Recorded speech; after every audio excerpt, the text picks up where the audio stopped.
Hey, what's up, welcome to Blue Jay Reviews. This is the last channel in my Blue Jay kind of thing, because there's 7 channels in total.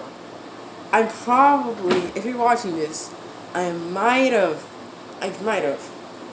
said it, I talked about it, not too long ago. So yeah, that's kind of cool, right? Probably like I said that this was the last channel, and it popped up. But Blizzard Reviews is just kind of like me reviewing games. So, yeah, it's basically all it is. The the first game we're gonna review is actually in this video, Rhythm Tengoku. Okay, let's just say that Rhythm Heaven, the idea was kind of dumb. Just saying, just thinking about it, it's kind of dumb. Making a rhythm game, but like making it wacky. I know it kind of does sound dumb now, me saying it.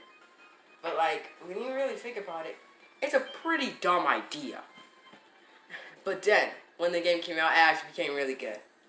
Really good. But before we actually review the game, should we talk about the backstory? So, in Japan, there was like, this guy, he was like a really good like music prodigy. I guess he was like a music prodigy in Japan or something. So like Tensoku.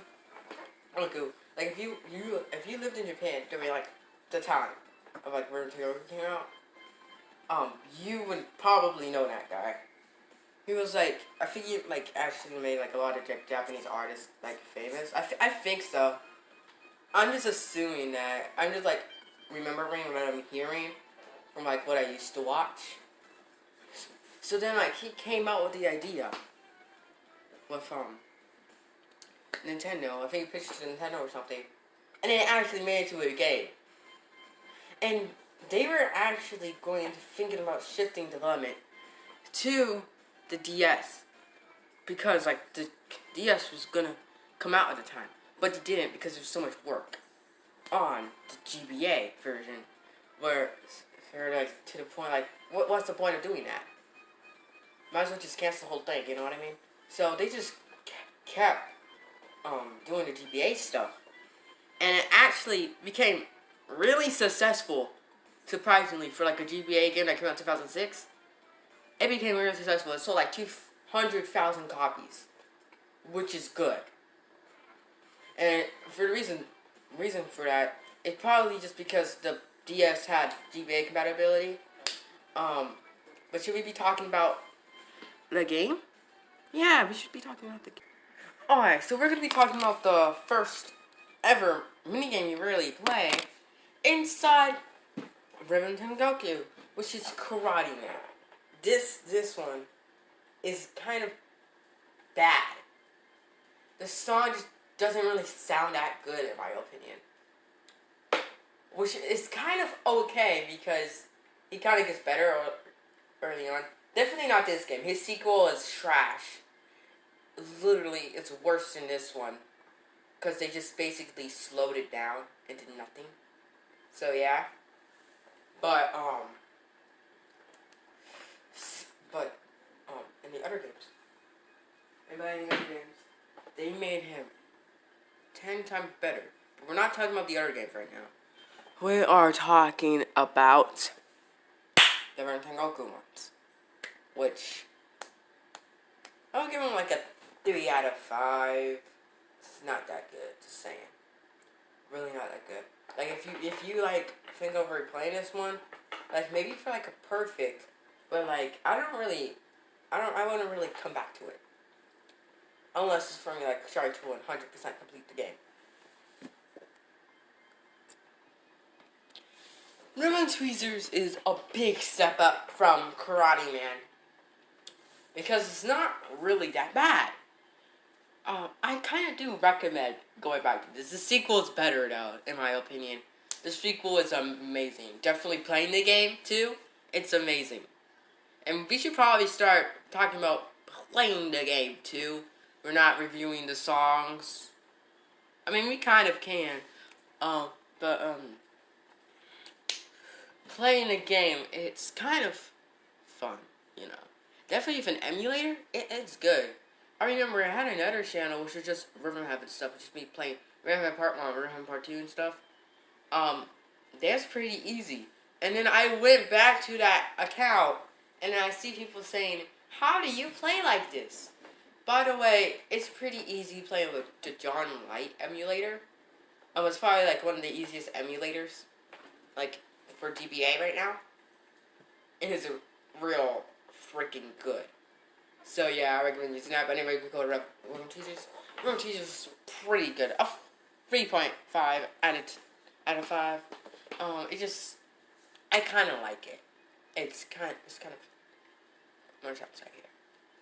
It's kind of catchy, kind of replayable. The sequel, though, is the best. The sequel's amazing. And if anyone says otherwise,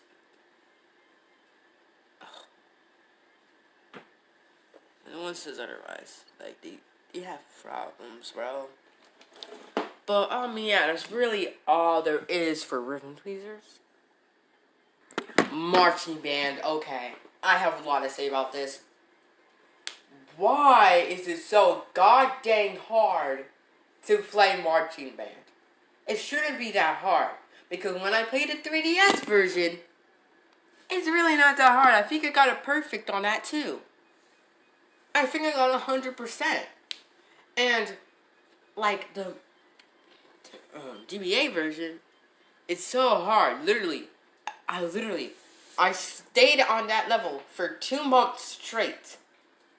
And I think I had to spam to actually pass that stupid thing. So yeah, I'm kind of mad about that. But the song is also kind of mad too.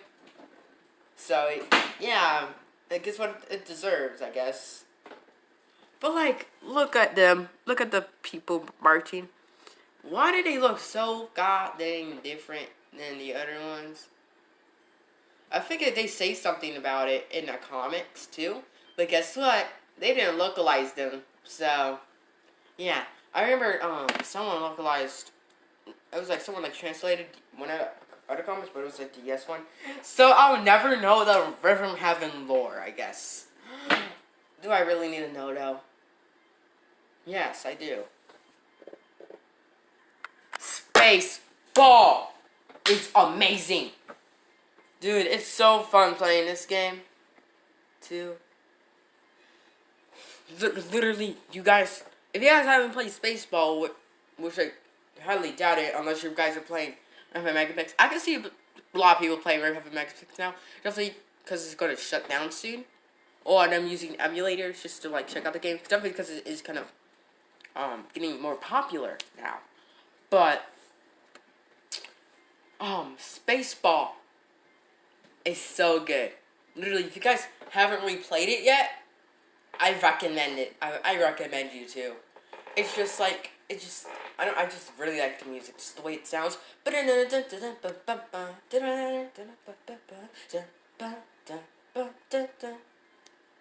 Just like, it's kind of catchy. And like, it's always stuck in my head on loop. Every time I'm just not thinking of anything, I just always hear that. It's kind of like when I need to fix something, think of something. Like say like I actually need to think that's like the first thing that pops in my head, and then like I go back to the thing I should be thinking about. You know what I mean? This song is just a masterpiece. Just saying. I know I said it like 10 times already, but it's a masterpiece. Play it, play it, play it. Alright, a copy trio. For the last song, it's kind of disappointing, in my opinion. The song's catchy, don't get me wrong. But, it just doesn't really feel like, you know, you finished something. Like, it's something that's going to, hook you into the game. Like, say this is like a demo. I know, like, a lot of demos do this now. But, like, they just have, like, the first remix in here. Like, if they had a demo or something. And then, like, the last song is Clappy Trio. Like, before the remix. it doesn't really hook you into the game. And it doesn't really feel like you should buy it. It doesn't really feel like a bestseller one. Like songs like Tap Trial. Yeah, that would hook you in the game, but that's not in the first remix. And I'm saying it should be, but I feel like Spaceball and Clappy Trio should have swapped places, because Spaceball is the one that's supposed to be, because like Clappy Trio is the one that's the song before Remix 1, right? It's too easy to be that kind of song, you know. It's supposed to hook you into like the one that's like, you know, the one with all the ones combined. Which I feel like you should have had Spaceball, because it's kind of fast, it's kind of slow, it's kind of in between, kind of like, you know, everything that's from Tengoku's kind of does. But they didn't do that, which I'm kind of disappointed now, just thinking about it, because they just had such a missed opportunity. So, sad, I know. Remix 1. Yeah, we gotta talk about this.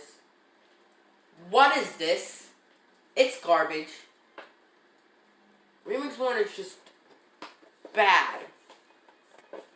Which I can't really blame it, because all the remixes in here are kind of like meh. You know what I mean?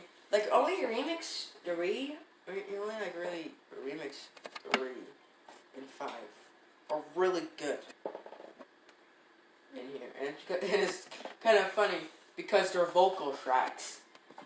The vocal tracks in here are amazing, even though there's not really that much, which I can't really complain. It's kind of obvious, it's kind of inevitable, but like those ones did it right. I think Remix 2 is also kind of good, also, but Remix 4, it kind of feels like Remix 1, but worse. So, like, Remix 1 is lucky. It's not the worst remix in the game. Let's just say that. It's not the worst remix in the game. But it's definitely,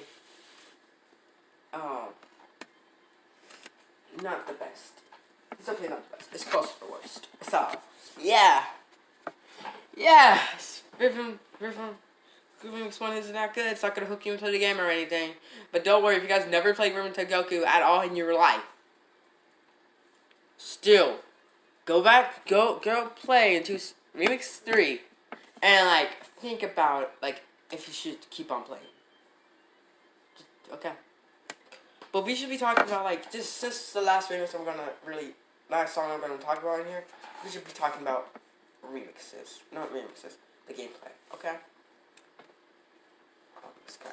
What was I going to say? The gameplay. It first takes you into a tutorial. Bad one. You can also skip, songs. Say if you had to, like, play too many times, but you still kept on getting try again on your screen. You can go to, like, the coffee thing. The barista will, let you get out.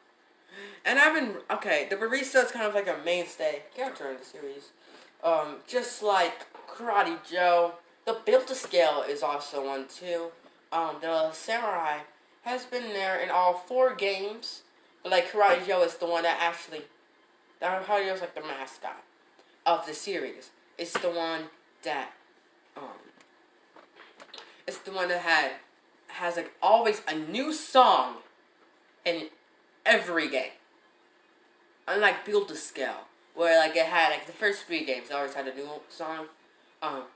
Build-A-Scale DS is the best. Yeah. Build-A-Scale Wii is the worst. Yeah. But and like Last Samurai, also like the first 3 games had songs. But then they just released the Wii version. As like a type of item you could buy in Megamix, which I feel like is dumb, because you just got for definitely Build-A-Scale, they got the worst version of the game, and it also doesn't really make any sense because you don't have like the other versions. Like it's fine if not having a song in there, But like, just might as well just not have the whole package in there at all. Or at least get the other ones, or at least like get Rhythm at least get the DS version back. Because the DS version wasn't really a song anyway. It was kind of like one of those like rhythm toys. Not really rhythm toy, but like one of those like endless rhythm games. You know? Which I was okay with. Because at least he was still kind of in the game. By the way, if you finish Remake 6, which is probably one of the hardest in the game, you will like get a new theme, which is worse than the one you always get before you finish it. Yeah, I'll go.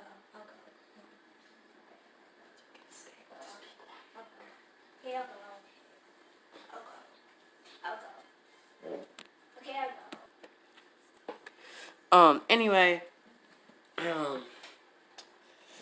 do not get the Remix 6, stuff there.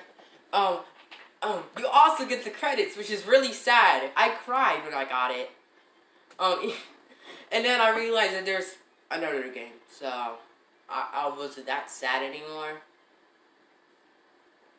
But like, if this was like a one time like game, you know what I mean?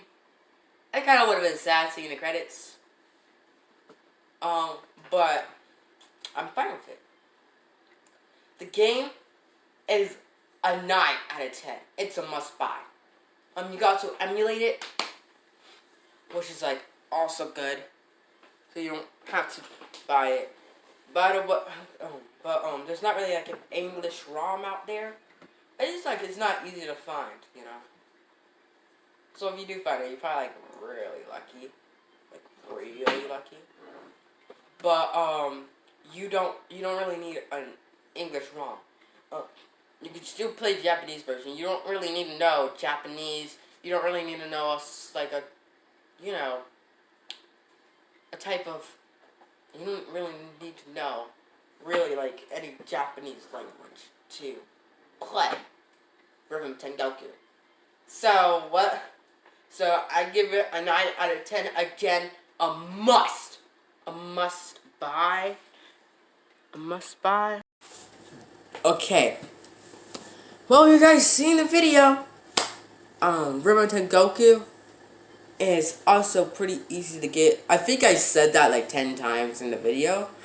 I'm gonna say it again. Just put it in your brain. Rhythm Tengoku must buy. At eBay, they only cost like $10. The Japanese one too, but like I recommend buying the English one. I'm not saying that you need it, but the English one I feel like it's more collectible in my opinion than the Japanese one. I feel like the English one kind of feels more funner. You can kind of understand the lore. But, you know, I also don't really need it. Anyway, if you guys like this video, make sure to like and subscribe. And bye. This is Blues Reviews. I'm not even doing that. Good for you.